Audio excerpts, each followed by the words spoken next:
அவரு இப்போ நம்ம வாங்கினவங்க போனவங்க எல்லாம் நிறைய வீட்டுல பாத்தீங்கன்னா வீடு கட்டிட்டான், குடியேறிட்டான், அன்னைக்கு என்ன திட்டினா, ஏமாத்திட்டேன், இது ஒரு இடமா, இது அவ்வளவு விலை போல, இது பள்ளம், இது மேடு, இது தண்ணி நிக்குது, என்னென்னமோ என்ன பிடிச்சி திட்டுவான். வராம்பாரு, இல்ல 7.5 வராம்பாரு, சனியா வராம்பாரு, கையில இருக்கிற காசை புடுங்க வராம்பாரு, இப்படிதான் என்ன பேசுவான்.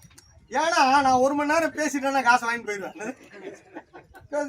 வாங்கி போயிடுவேன். ஏன்னா நான் நிறைய ஸ்டோரி சொல்லிக்கிட்டே இருப்பேன். என்னது இப்ப நான் ஏன் இந்த ஸ்டோரி சொன்னேன்னா கூட்டத்தை உட்கார வைக்க சொன்னேன், ரைட்டா? இல்லாட்டி சொல்ல முடியாது, நேரா பாயிண்ட் சொல்ல. அப்போ ஸ்டோரிஸ் தான் வந்து அவங்கள வந்து பிடிக்கும். அந்த ஆளுங்க ஸ்டோரி சொல்லி ஏதோ ஒரு கன்வின்ஸ் பண்ணி காசு வாங்கிட்டு போயிடும். அட்லீஸ்ட் ஒரு ₹1 வச்சுட்டு போடா, 1000 ரூபா தரமாட்டான், டோக்கன் தரமாட்டான், வந்துட்டேன்டா, பேசிட்டேன்டா, நோட்டீஸ் வாங்க போறேன்னு வாயில சொல்றேன்ல, 1 வாரம் கழிச்சு சொல்றேன்ல, ஒரு ₹1 வைடா, அதுக்கு ஒரு பவர் இருக்கு, ரைட்டா சொல்றது? ₹1 வாங்கி போயிடுவேன். அது மொத்தம் ₹1 50 100 ரூபா கொடுத்துருவோம், ரைட்டா சொல்றது? ரைட், எனக்கு வந்த பெட்ரோல் காய்ச்சலா 101 ரூபா பேசுறவங்கிட்ட 101 ரூபா வாங்குறது விடுதல. அப்போ ரைட்டா, இது இப்படியே ஆகி இன்னைக்கு நான் வந்து பாத்தீங்கன்னா ஒரு 5 crore ஒரு கம்பெனியை வச்சிருக்கேன். நான் லேஅவுட் போட்டிருக்கேன், தமிழ்நாடு முழுக்க போட்டிருக்கேன், இங்க பக்கத்துல ஒரு 5 ஏக்கர்ல போட்டிருக்கேன், ரைட்டுங்களா? ஆனா லாஸ் ஆயிட்டேன். 2016 அப்புறம் மொத்தமா டபட லாஸ், ரைட்டா? நாம என்ன, எனக்கு நான் நிறைய கம்பெனில வேலை பார்த்திருக்கேன், நிறைய இடத்துல வேலை செஞ்சிருக்கேன். என்ன என்னைக்குமே கஸ்டமரை ஏமாத்தணும் அப்படிலாம் எண்ணமே கிடையாது. இப்ப இங்க கூட முகம்லாம் பாத்தீங்கன்னா அப்படியே சோகமா இருக்கு. ஏன்னா நிறைய வலி வேதனை, பின்னாடி முதுகுல நிறைய குத்துன்னு குத்திருப்பாங்கன்னு நினைக்கிறேன். தாங்க முடியல சார். ஏன்னா லீடருக்கு எல்லாருக்கும் இருக்கிற பிரச்சனை. ஏன்னா பதில் சொல்ல முடியல சார், காலையில 6 மணிக்கு வீட்டுக்கு வந்துடுறான் சார், போன எடுக்க முடியல சார் அப்படின்றான். அவன் ஏற்கனவே தருத்திரம் முடிச்சவன் சார், அவனுக்கெல்லாம் சொத்தே வராது, ரைட்டா சொல்ல வருது? தெரியாம அவனுக்கெல்லாம் போய் புஷ் பண்ணி வாங்கிட்டான் சார். உண்மையா சார், நான் 6000 கஸ்டமர் கிட்ட வாங்கியிருக்கேன் சார், ரைட்டா? உண்மையானவெல்லாம் விலை ஏறி போச்சு, அப்ரூவ்ட் ஆகி போச்சு, பிரச்சனை என்ன, நிலைமை என்ன ஏதுன்னு தெரிஞ்சு கூட காசு கொடுத்து வாங்குறான். நம்ம ஏற்கனவே தரத்திரம் முடிச்சு கொண்டு அட்வான்ஸ் வாங்கியிருப்போம், மிரட்டி இருப்பான். அவனுக்கு சொத்து சார், நல்லா வாழணும்னு நினைக்கிறவங்களுக்கு தான் சார் சொத்து. என்னது நல்லா வாழணும் சார்? இதெல்லாம் மனை நீங்க பாக்குறீங்களா? அப்படி பாக்காதீங்க. இது பிளாட், இது கல், இது பிரசன்ட்ல பாக்குறீங்க, அப்படியே விஷுவல்ல பாருங்க. இதுல ஒரு குடும்பம், 2 புள்ள, ஆணோ பெண்ணோ, இதுலதான் தூங்கி, இதுலதான் வெளிக்கு போய், இதுலதான் வயசுக்கு வந்து, இந்த மண்ணில் தான் ஒரு இடத்துல மறைவா மானத்தோட வாழ்ந்து, இதுலதான் இனப்பெருக்கம் பண்ணி, இதுலதான் ஒரு பக்கம் சமைச்சு சாப்பிட்டு, ரைட்டா, வாழ்க்கைய வாழ்றதுக்கு ஒரு இடம் சார். இது என்ன நினைக்கிற வரமா என்ன இடம்? இதெல்லாம் ஒரு இடம் 100 ரூபா 200 ரூபா, இது 500 ரூபாய் 100 ரூபாய், இப்படி யோசிக்கிறவன் தான் வீணா போறது. என்னது ஏன்னா அவன் வேலைக்கே ஆக மாட்டான், ரைட்டா? அவங்களுக்கு தொழிலே இல்லை. ஏன்னா நான் இந்த தொழிலை நான் நேசிக்கிறேன் சார். இந்த தொழில நான் புரோக்கரு, ரைட்டா? நான் எழுத்தாளர்லாம் 2வது, நான் ஒரு தரகரு, 2003 பிடிச்சவன் தான், ரைட்டுங்களா?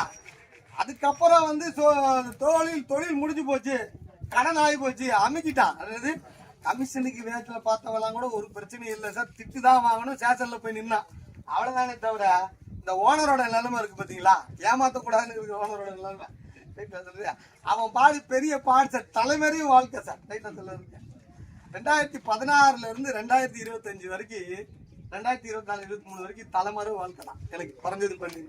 ஆனா வேலை வியாபாரம் எடுத்துட்டேன் சார். அதாவது முதலீட்டு வியாபாரம் தோத்துருச்சு அப்படின்னா சேவை வியாபாரம் அவனுக்கு ஜெயிச்சிடும். என்னது அப்போ பணம் போட்டு பண்றவங்களுக்குன்னு ஒரு கலை. இப்ப தியாகராஜன் இருக்காருல, பணம் போட்டு பண்றாருல, அது அமைப்பு இருக்கிறவங்க தான் வரும். நம்ம புரோக்கரா இருப்போம், பண்ணிக்கிட்டு இருப்போம், நாளைக்கு அதே போல ஆயிடலான்னு காப்பி அடிக்க கூடாது, அது வராது, அந்த எண்ணெல்லாம் வராது. நிறைய பேருக்கு அதுதான் பிரச்சனை. அவனை இவ்வளவு சம்பாதிக்காரா, அவனை வேஸ்ட். உனக்கு என்ன வருதோ அதுதான் உனக்கு பெர்சன்டேஜ் கொடுக்குறாரா, தலைவலி அவருதான், போனோமா, பரிந்துரை பண்ணணுமா, கன்வெர்ட் பண்ணணுமா, பேசணுமா, அவன் வீட்டுல விளக்கேத்தணுமா, இவர் வீட்டுல விளக்கேத்தணுமா, நம்ம வீட்டுல விளக்கேறிச்சா, இதை பார்த்துட்டு கிளம்பி வந்துகிட்டே இருக்கணும். இந்த பிரச்சனைலாம் சொசைட்டில எவ்வளவு அமௌண்ட் இருக்குதுப்பா, எவ்வளவு பேர் சேர்ந்துக்கிறாங்கப்பா, இது என் கம்பெனில நினைச்சு இல்ல, என்ன வாங்கும் போது அப்படிதான் பாப்பா. நான் என்ன ராத்திரி தூங்காம பண்ணிட்டு இருக்கேன் அவனுக்கு தெரியாது. அவன் என்ன ஆக இந்த பாலிடிக்ஸ்ல தான் வீணா போனோம். ஆனா இந்த 10 வருஷத்துல என்ன நடந்திருக்குன்னா, இந்த தொழில் வந்து ஆர்கனைஸ்ட் ஆயிடுச்சு.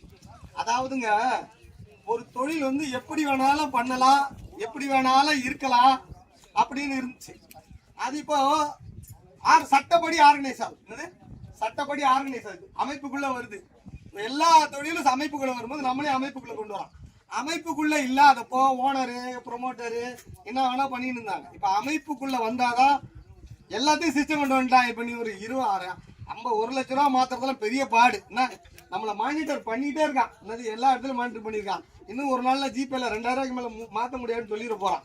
ரைட்டா, கண்ட்ரோல் பண்ணிட்டு இருக்க, நகை எடுத்தா கண்ட்ரோல் பண்ற. ஆக ஒரு சிஸ்டம், ஒரு ஆர்கனைஸ்ட் அமைப்புக்குள்ள வருதுனால, ஏற்கனவே அமைப்பு இல்லாம இருந்த தொழில்துறை அமைப்புக்குள்ள மாறும்போது பல்வேறு நெருக்கடிகளை சந்திக்கும். இந்த நெருக்கடிகள்ல இந்த தனிப்பட்ட முறையில் நீ அப்படி ஒரு வார்த்தையை ஊட்டிய, நீ இப்படி ஒரு வார்த்தையை ஊட்டிய, நான் நம்மளை பாடா படுத்துறான் டெய்லி. யாரு இந்த தொழிலை விட்டே போயிடலாம்டா அப்படின்ற அளவுக்கு அவன் படுத்துனான். அவங்கள விட்டுருணும். நம்மளுக்கு தெரிஞ்சது ஒரு 5000 பேரோ ஒரு 10,000 பேரோ தான் நம்ம ஊர்ல இருக்கு. இங்க 50 லட்சம் 5 கோடி பேர் இருக்கான் தமிழ்காரன், தமிழ் தெரிஞ்சவன். ரைட்டுங்களா சொல்லுது. புதிய நபர்கள் பழைய பிரச்சனையை தீர்த்துருவாங்க. என்னது, புதிய நபர்கள் பழைய பிரச்சனையை தீர்த்துருவாங்க. இந்த பழைய பிரச்சனையே வச்சுக்கிட்டு யோசிச்சுட்டு நகர்ந்துட்டு இருந்தோம்னா இருக்காது. எனக்கு தெரியாதவங்க எல்லாம், ஆனா முகத்துல யாரு கையிலயும் ஒரு குருமத்து இல்ல, ஒரு செயின் இல்ல, ஒரு நல்ல அயன் பண்ண சட்டை இல்ல, என்ன ஒரு பந்தா இல்ல, பிஸ்து இல்ல, எதுவுமே இல்ல. என்னது அப்படியே ரியலா வந்துடுறாங்க. என்னது என்னதான் பண்றாங்க பாப்போம். என்ன ரைட்டா சொல்ல இல்ல அப்படின்னா என்ன அர்த்தம்னா, கடந்த காலத்துல இருந்து விட்டு வெளியே வருது. என்னது கடந்த காலம் சார், ஒரு பொண்டாட்டி சரியில்லை சார். ரைட்டா, சரியில்லைன்னா அடுத்த பொண்டாட்டி கட்டி வாழ்ந்து போ. மாட்டினா அழுதுட்டு என்ன அர்த்தம்? முடிஞ்சு போச்சு. அடுத்த தொழிலுக்கு மாறிடும். அதாவது உலகம் மாறிக்கிட்டே இருக்கு. உலகம் அடுத்த 5 வருஷம் கழிச்சு மாறிக்கிட்டே இருக்கு. நிலை கிடையாது சார். பிரச்சனைய ஒரே சட்டத்துக்குள்ள வச்சுக்கிட்டு இருக்காதீங்க. ஆக பாயிண்ட் என்னன்னா, அந்த எனர்ஜி சக்தி அங்க இருந்தா ஆட்டோமேட்டிக்கா அது வந்துடும். இப்போ அதுக்கு தலைவர்கள் தான் என்ன பண்ணுவாங்கன்னா, விடாம முயற்சி பண்ணி, இந்த அகிலன் போலவோ, இட்டியப்பண்ண போலவோ, முன்னர் குமரன் போலவோ விடாம ஒரு ப்ராஜெக்ட் எடுத்து ஆக்டிவா காட்டலன்னு வைங்க, அடுத்தா பாயும் பகை தானே, இருக்கிறதும் போயிடும். ரைட்டா, சில மொத்தமும் போயிடும். ஏன்னா தலைவர்கள் தான் தியாகம் பண்ணி கொஞ்சம் நகர்ந்து வேலை பார்த்து பண்ணும்போது, இப்படி ஒரு தலைவர்கள் கிடைக்கும் போது வேலை பார்த்து போயிடுறாங்க. இவங்க வேலையை நான் பார்த்துட்டு இருந்தேன். அது எவ்வளவு பெரிய கஷ்டம் தெரியும். நிம்மதியா போச்சு, நான் வெளியே வந்துட்டேன். ரைட்டா, அப்போ பாக்குறோம் ரைட்டு வேலை செய்யறாங்க, சரியா போகுது. அப்புறம் இந்த சொசைட்டி கான்செப்ட், சட்டப்படி நல்ல கான்செப்ட். தொழில் ஆர்கனைஸ்ட் ஆகுதுன்னு சொல்றோம்ல, அப்ப கூட்டுறவு சொசைட்டின்றது சட்டப்படி நல்ல கான்செப்ட். இனி கவர்மெண்ட் 1 சதுர இடம் கூட ரெவன்யூ ஸ்டாண்டிங் ஆர்டர் 23ல இலவச வீட்டு மனைப்படா ஒரு மனுஷனுக்கும் கொடுக்காது. அதை மட்டும் ஞாபகம் வச்சுக்கோ. ஆனா இங்க எல்லாரும் பிள்ளை பக்கம் போறான், குடும்பம் நடத்த போறான், பெருக்கிட்டே தான் இருக்க போறான். ரைட்டா சொல்ல வருது.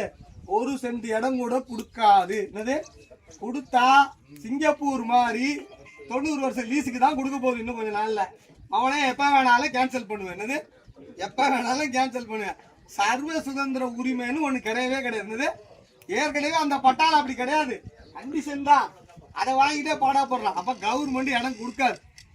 கொடுத்தா ரொம்ப இவனுங்க தொல்லை தாங்கலையே, இவனுக்கு கூட்டமா இருந்து நகரத்தை நாசப்படுத்துறாங்கன்னு சொல்லிட்டு எங்கேயாவது போய் 10க்கு 10 கட்டி கொடுத்து, நான் ஒரு சிறைச்சாலை குடோனை கட்டி கொடுத்து உள்ள போட்டு அடைச்சிட்டு, இவன் அது சொகன் வாழ்ந்துருவான். அதுக்கப்புறம் நான் அவனுக்காக பிளாட் வைங்கன்னு சொல்ல. ரைட்டா, நகரத்துல அவனுக்கு பிளாட் வைங்கன்னு சொல்ல. நாம குடும்பமா ஒரு வீட்டுல உட்காந்து ராத்திரி புள்ள பொண்டாட்டிக்குள்ளோட உட்காந்து சாப்பிடணும், நம்ம சொந்த மண்ணில் சாப்பிடணும், நமக்கு இப்போதைக்கு வாடகையில் இருக்கும் அப்படின்னு நினைச்சு வராம பாத்தியா, அவனுக்கு தான் நான் விற்க சொல்றேன். பிளாட் விற்க சொல்றேன். யாருக்கு? நடுத்தம் பிடிச்சவன்ட்டு விற்காதீங்க. நடுத்தம் பிடிச்சவனை பார்த்து ட்ரை பண்ணாதீங்க. ரைட்டுங்களா, உங்களுக்கு பிடிச்சிடும் தருத்தம். ரைட்டா, நல்லா இருக்கணும்ன்ற எண்ணம் எவனுக்கு கொஞ்சமாவது தோணுதோ சார், அவன் மண்ணை வாங்கணும்னு நினைப்பா. சார் கூட வேலை சார், யோ எடுத்து கூட்டு வந்து வித்தா அவருக்கு ஒரு 4 நாள் கொடுத்தானே ஆகணும், கமிஷன் கொடுத்தானே ஆகணும். அதை அப்படி பார்ப்பான். அப்பா அந்த ஒருத்தன் அவனுக்கு எது கொடுக்குற, அவனுக்கு கொடுத்து. இப்போ நான் அன்னைக்கு 15 வருஷத்துக்கு முன்னாடி விற்றேன், அவன் 50 லட்சம் எடுத்துட்டு போனான். நான் 30,000 விற்றேன், அவன் 50 லட்சம் எடுத்துட்டு போனான். என்ன கூப்பிட்டு ஏதாவது வான்னு கொடுத்தானா, போனா வாங்க அப்படின்னு மரியாதை கொடுப்பான். ஒரு நாள் ஆனான்னு பாராட்டுவான். வச்சு என்ன பிரயோஜனம்? ஒரு பிரயோஜனமும் கிடையாது. அதனால 20 வருஷத்துல நான் சொத்து கொடுத்து அவன் வீடு கட்டி வாழ்ந்தவனையும் பார்க்குறேன், நல்லா இருக்கணும் பார்க்குறேன். செல்லாத பிளாட்டை வித்துட்டு அதுக்கிட்ட மாட்டிக்கிட்டதையும் பார்க்குறேன். செல்லாத பிளாட், செல்லாத நோட்டு மாதிரி பிளாட்டும் செல்லாத இருக்கு.